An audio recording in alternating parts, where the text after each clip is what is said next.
अपनी लाइफ में कभी डिसिप्लिन नहीं रहा मैं, कभी प्लान्ड नहीं किया, किसी चीजों को प्लान करके कभी किसी चीज को एग्जीक्यूट करने की कोशिश नहीं किया।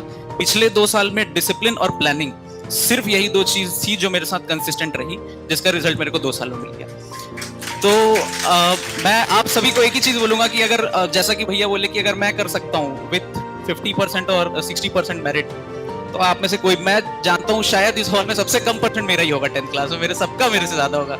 तो अगर मैं कर सकता हूँ तो कोई भी कर सकता है। 2023 में मेरा ग्रेजुएशन कंप्लीट हुआ, मैं BA LLB किया, मैंने लॉ ग्रेजुएट हूँ। 2023 में ग्रेजुएशन कंप्लीट हुआ, स्टार्ट किया प्रिपरेशन, पहले अटेम्प्ट में प्री क्वालिफाई हो गया। मेंस का सिलेबस कंप्लीट नहीं था, फिर भी लगा कि शायद हो जाएगा अगर PYQs लगाया PYQ अपने एंड से, कोशिश किया, लेकिन कुछ नंबर से चूक गया, 20 नंबर समथिंग से कट ऑफ रह गया। फिर आइडेंटिफाई किया कहाँ कहाँ पे प्रॉब्लम्स थी, कहाँ कहाँ पे दिक्कत हो रही थी, उसको रिजॉल्व करने की कोशिश किया। फिर से अभी सेकंड अटेम्प्ट दिया, सेकंड अटेम्प्ट में प्रीलिम्स फिर से क्लियर हो गया, लकीली मेंस भी क्लियर हो गया और इंटरव्यू भी हो गया और 51st रैंक मेरा लगा। मेरी जर्नी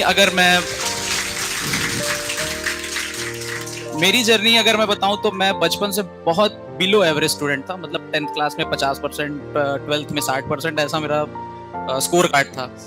घर वालों को कभी उम्मीद नहीं था कि कुछ होगा, तो बोले कि लॉ कर ले, एडवोकेट बन जाएगा। मेरे फादर भी एडवोकेट हैं, बोले मेरे ही अंडर कर लेना। बोला ठीक है।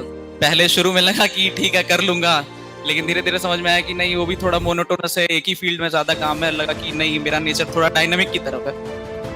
मेरे ग्रैंडफादर सर्विसेज में थे, वो रेवेन्यू इंस्पेक्टर थे, उनसे भी काफी कुछ सीखने को मिला। डिसिप्लिन फॉर्म कीजिए, प्लान कीजिए और एग्जीक्यूट कीजिए, आप डेफिनेटली अचीव करेंगे सारे टारगेट्स। सिर्फ एकेडमिक्स ही नहीं, चाहे आप लाइफ में कहीं भी जाएं, प्लानिंग कीजिए, डिसिप्लिन रहिए और कंसिस्टेंट रहिए, बाकी सब कुछ होगा। और thank you so much sir, आप लोग का भी थैंक यू।